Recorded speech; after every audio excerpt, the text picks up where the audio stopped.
सुरुवातीची बातमी सविस्तर आहे, कारण बारामतीत पाठिंब्यासाठी सुनेत्र पवार यांचा उद्धव ठाकरेंना फोन पाहायला मिळतोय। सगळ्यांनी मन मोठं करावं, निवडणूक बिनविरोध व्हावी असं मुख्यमंत्र्यांनी म्हटलेलं आहे। बारामती पोटनिवडणूक लढवण्यावरती काँग्रेस मात्र दुसरीकडे ठाम आहे। त्यामुळे आता बारामती पोटनिवडणुकीसंदर्भात नेमक्या काय घडामोडी घडतायत तर पाहणं अतिशय महत्त्वाचं असणार आहे। सुनेत्र पवार यांनी उद्धव ठाकरेंना फोन केलाय।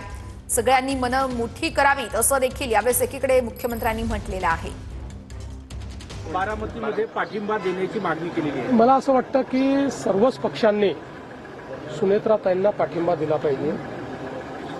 माझी अशी सर्वांना विनंती असेल की ही पोटनिवडणूक बिनविरोध झाली तर महाराष्ट्राला साजेशी अशा पद्धतीनं ही परिस्थिती होईल। मला असं वाटतं सगळ्या पक्षांनी मन मोठं करून बिनविरोध निवडणूक केली पाहिजे।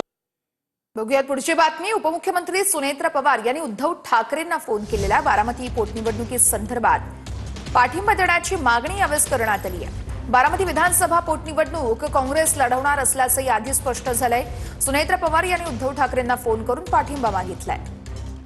उपमुख्यमंत्री सुनेत्रा पवारांनी उद्धव ठाकरेंना फोन केला। बारामती विधानसभा पोटनिवडणुकीसाठी सुनेत्रा पवारांनी उद्धव ठाकरेंकडे पाठिंबा मागितलाय। काल रात्री सुनेत्रा पवार आणि उद्धव ठाकरेंचा संवाद। सुनेत्रा पवारांचा उद्धव ठाकरेंना फोन। बारामती विधानसभा पोटनिवडणुकीत पाठिंबा देण्याची मागणी। बारामती पोटनिवडणूक काँग्रेस लढवणार याआधीच स्पष्ट। काँग्रेस बारामती विधानसभा पोटनिवडणूक लढवणार आहे। यासाठी वंचित आणि जानकरांनी काँग्रेसला पाठिंबा दिलाय। इतकंच नव्हे तर काँग्रेसकडनं गुरुवारी इच्छुकांच्या मुलाखतीही घेण्यात आल्या। बारामतीसाठी 6 आणि राहुरीसाठी 4 अर्ज आल्याचं काँग्रेसनं म्हटलंय। काँग्रेसही ठाकरेंच्या शिवसेनेसोबत चर्चा करणार। पवारांच्या राष्ट्रवादीसोबत काँग्रेसची बैठक होणार।